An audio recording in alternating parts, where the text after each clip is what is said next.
How's it going, everyone? College Lefty, and in this video I'm going to be drafting Mike Trout in Battle Royale, trying him out for the very first time, and I am going to kind of take you through a fast-forwarded version of my first Battle Royale draft in MLB The Show 21.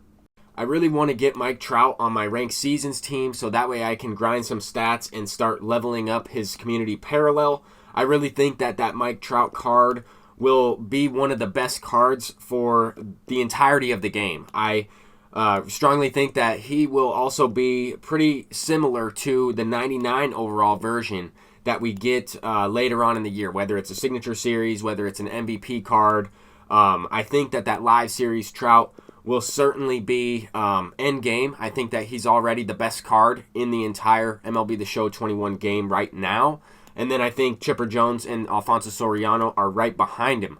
But that's simply because he has the live series quirks. He'll also have Inside Edge activated. And if you level him up through the community parallel, then his vision and everything, his fielding, his speed, everything is going to be elite in terms of live series players, in terms of any type of player. So we're going to hop right into the game here. I went through, a simulated style of drafting. It took me a little bit to kind of pick and choose a few of those players. I had to check out a couple of their attributes, but we got the team, and now let's go ahead and get into it. We have Mike Trout leading it off, and that's a perfect home run. 117 power. Is it going to land in the $1 million can? Not quite. It hits off of it, but that was still a pretty solid moonshot from Mike Trout here in the top of the first inning. And I think right after this game, I'm going to put another $200 into the stubs and try to pick up Mike Trout for my team. I'm still waiting on getting refunded for the $300 that I'm missing in terms of the stubs I lost trying to put up a buy order for Mike Trout, but hopefully I get those stubs back within the next week and I can start to complete some of the National League collections for that Alfonso Soriano. Here we're going deep with Yasmani Grandal. Now it brings up Nate Lowe. I'm pretty sure you can get this card by completing the Tops Now moments. And he's also going deep. 84 contact, 85 power. Smacks it over the right center field wall. That is 2 home runs in a row. Ryan McMahon was the only one to not hit a home run so far. Here's McCutchen, and he's sending one deep as well.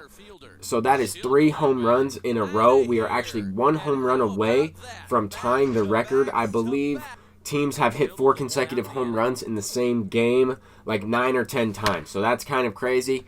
But here Mike Moustakas is going to tie it. Hits off the top of the right center field wall there, just above that yellow line for another solo shot. And that's going to be it for this game because that opponent quit out. We did not have a chance to set the record, or in terms of, just for fun, trying to hit 5 in a row. I figured I would hop into ranked seasons after I did indeed pick up Mike Trout. And this opponent's getting off to an early start here. He goes deep with gold. Yordan Alvarez, he has him leveled up to the second tier within that community parallel, and that's probably wise. Hitting a lot of home runs with him, driving in a lot of guys, but we're down 3-0. Here we're also debuting NIKO GOODRUM. I picked this card up. That is the AL Central 42 Team Affinity card, and he comes up with the clutch base hit to set up Corey Seager to tie the game. He hits a 3-run moonshot, no doubt home run to dead center field, and that makes it a 3-3 game. So here later in the second inning, we have Ryan McMahon up to the plate, and I'm smacking this one. I thought it hit off the foul pole, so I was just sending the runner. I was pressing L1, definitely a dumb mistake. Obviously, that was not going to be more than a single if it didn't hit the foul pole, and I just messed it up. Mike Trout in his second at-bat of this game, I went ahead and popped up into foul territory with him, but this time swung a little bit late, popped it up to center field. 0 for 2 in this game of ranked seasons, but 1 for 3 so far with Mike Trout. This game's also on All-Star difficulty, so all of the at-bats are consistent within that All-Star difficulty. But later in the game, Mike Trout sends another perfect home run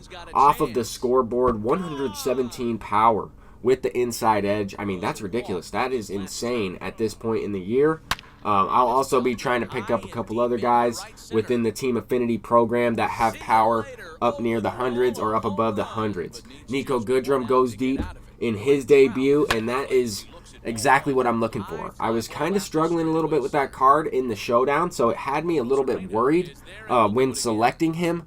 But in this first game here, he has multiple base hits, and including a home run. So that is exactly what I'm looking for. And another good note, I was able to finish my very first game of ranked seasons. That puts my record to 11-8, I believe.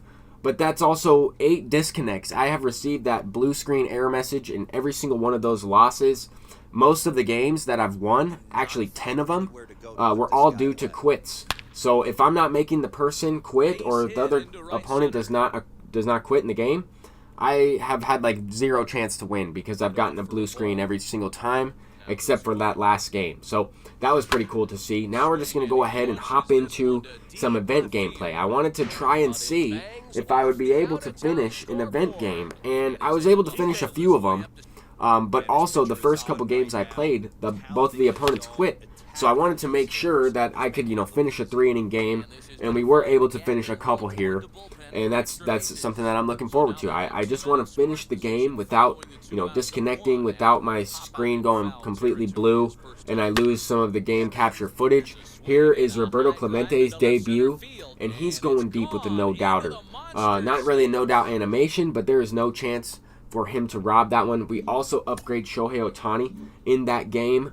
He is now at that Tier 2 community parallel, and because he was playing up on Inside Edge yesterday, I was actually using him as an 86 overall diamond Shohei Ohtani. From a silver to a diamond with the Inside Edge going up to an 84, then the +2 with the community parallel. So that was pretty sweet. I think that that's awesome, and that's one of the reasons why I think Mike Trout will consistently be one of the best cards for the entire game cycle. He might even be better than the best version of Mike Trout in terms of overall, because of those live series quirks, because you are able to use that Inside Edge for most of the year, and because of the community parallel. I mean, you'll still be able to level up the other version as well, but I think they'll be very similar, if that makes sense.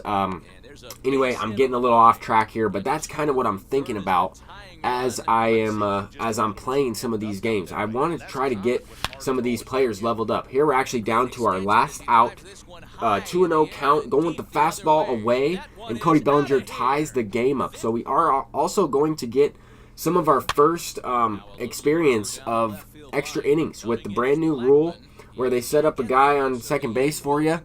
If we're able to get this last out, that is, he will be able to walk it off with a base knock. I don't really know what he was doing right there, but that will send us into extra innings. They put a guy on second base. I didn't know that I was supposed to select my pinch runner, so I just put in Hank Aaron on second base. But we were able to move him over with the first out and then hit a sac fly with Roberto Clemente. I think that was a perfect as well. Not exactly what I'm looking for in terms of a perfect fly ball for an out, but he only has 57 power, so it makes sense.